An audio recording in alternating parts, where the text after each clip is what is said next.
Hello বন্ধুরা, আমি আজকে আপনাদের সামনে আরও একটি নতুন স্মার্টফোন নিয়ে এলাম। OnePlus Nord 2T লঞ্চের আগে পেয়ে গেল এনবিটিসি থেকে অনুমোদন। কী তথ্য উঠে এলো এক নজরে দেখে নেওয়া যাক। জনপ্রিয় স্মার্টফোন ব্র্যান্ড OnePlus তাদের নট লাইন আপের জন্য অধীনে একটি ডিভাইস বাজারে লঞ্চ করবে পরিকল্পনা ভাবছেন। ব্র্যান্ডটি ইতিমধ্যে OnePlus Nord CE2 এবং Nord CE2 লাইট স্মার্টফোনগুলি লঞ্চ করেছে। আবার OnePlus আগামী সপ্তাহে নতুন স্মার্টফোন লঞ্চ করবেন। OnePlus Nord 2T এর আগে পর্দা সরাবেন বলে জানা গেছে।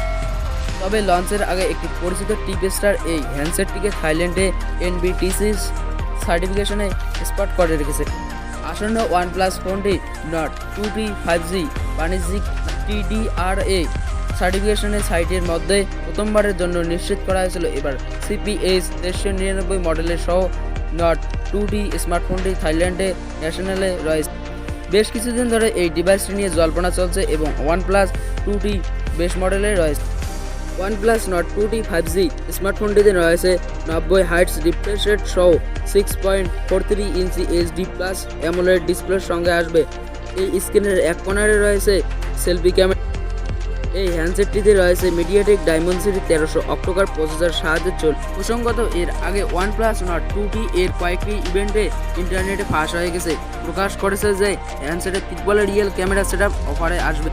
সম্প্রতি এই OnePlus লেটেস্ট স্মার্টফোনটিতে রয়েছে একটি এর তালিকায় প্রকাশ করা হয়েছে যে আসন্ন নট সিরিজের ডিভাইসটি ক্যামেরা সেটআপের মধ্যে 50 মেগাপিক্সেল প্রাইমারি সেন্সর থাকবে, সোনি IMX 776 সেন্সর সহ। এতে রয়েছে একটি 50 মেগাপিক্সেলের প্রাইমারি সেন্সর, সঙ্গে রয়েছে একটি 8 মেগাপিক্সেলের অল্টো ক্যামেরা। অ্যাঙ্গেল সেন্সরের জন্য একটি 2 মেগাপিক্সেলের সহ ক্যামেরা গুলি দেওয়া। শোনা যাচ্ছে এই ফোনের সামনে একটি 32 মেগাপিক্সেলের সেলফি ক্যামেরা থাকতে পারে। ফাঁস হয়েছে ইভেন্টের অনুযায়ী OnePlus Nord 2T ফোনে ব্র্যান্ডেড রয়েছে।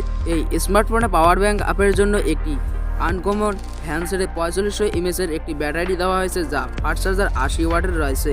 OnePlus Nord T2 অ্যান্ড্রয়েড 12 ভিত্তিতে চলতে পারে। এই স্মার্টফোনটির সম্পর্কে আপনাদের কোনো মতামত থাকলে অবশ্যই কমেন্ট বক্সে জানিয়ে দেবেন।